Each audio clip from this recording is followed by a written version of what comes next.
Drama serial कठपुतली की next आने वाली एपिसोड में आप लोगों को दिखाया जाएगा कि अरीबा मुकम्मल तौर पर सरयार साहब के ख्वाब देखना शुरू कर देती है और अपनी माँ को भी बड़ी बड़ी बातें सुना देती है। तो अब क्या सरयार जो होगा ये अरीबा के साथ शादी करने के लिए तैयार हो जाएगा।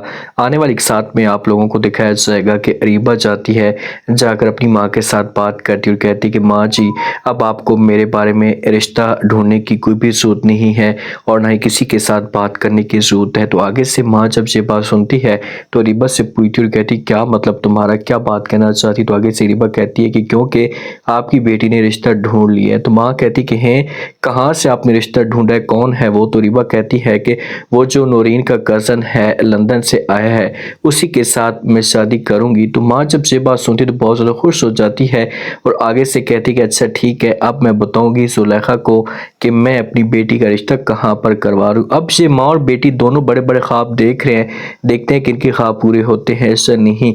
जो अरीबा होती है ये शरियार के साथ मुलाकात करने के लिए जाती है तो बाहर गेट के बाहर खड़ी हो जाती है। इतने में हसीब आता है बड़ी गाड़ी में, तो जब देखता है अरीबा को तो इससे पूछता और कहता है कि मुझे ऐसा लग रहा है कि आप वेट कर रही हैं। तो आगे से अरीबा जो होती है सब कुछ बता देती और कहती कि हाँ मैंने कैब की थी, लेकिन इन लोगों को ज़रा भी एहसास नहीं है कि कोई इनका वेट कर रहा है, टाइम ज़ाया हो जाएगा। अरीबा की जहाँ पर चाल थी और उसे इस बात का पता था कि हसीब जो होगा इसी वक्त आएगा।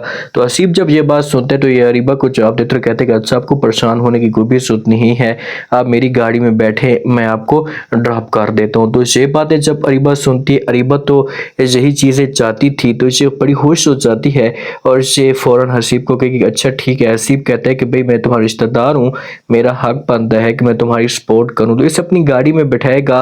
अरीबा जब बड़ी गाड़ी में बैठेगी तो ये प्राउड फील करेगी, इससे बिल्कुल भी अजीब तरह की फीलिंग होगी और ये फिर से जो वो हसीब के भी ख्वाब देखना शुरू कर देगी। अब अरीबा दो कश्तियों में सवार हो चुकी है और इसकी सोच सिर्फ और सिर्फ पैसा है। इसे चाहती है कि इसे बड़े बड़े ख्वाब देखे और अपनी दौलत को समेटे।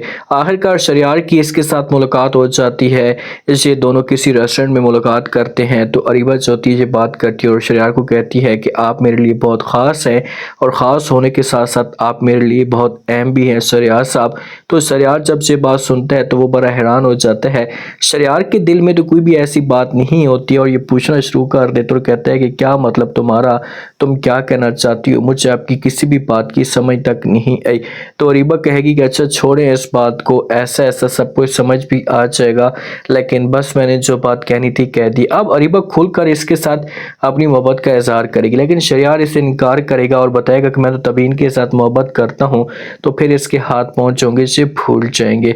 जो तबीन होती है इसे साफ अल्फाज में इनकार भी कर देती है अयान को और कहती कि अयान तुम्हारी और मेरी जो सोच है ये अलग है, तुम्हारे रास्ते और हैं और मेरे रास्ते और हैं, तो इसी वजह से मैं हमेशा के लिए अपने आप को दूर करती हूँ आपसे। तो अयान जो है इसकी बात के ऊपर तवज्जो नहीं देगा और कहेगा कि आपकी अपनी मर्जी है। लेकिन अयान जिनके ख्वाब देख रहा है अरीबा के, अरीबा इसको सिर्फ और सिर्फ अपनी दौलत में समेटना चाहती है, इससे पैसे हड़प करना चाहती है, यूज़ करना चाहती है, बाकी इसकी कोई भी ऐसी सोच नहीं है। तो क्या अयान की टाइम पे आंखें खुलेंगी, इससे पहले पहले अरीबा जो होगी इसे मुकम्मल तौर पर लूट कर चली जाएगी। आप लोग इस बारे में क्या कहते हैं, अपना फीडबैक लाजमी दें और सब्सक्राइब भी लाजमी कर दें। शुक्रिया, अल्लाह हाफिज़।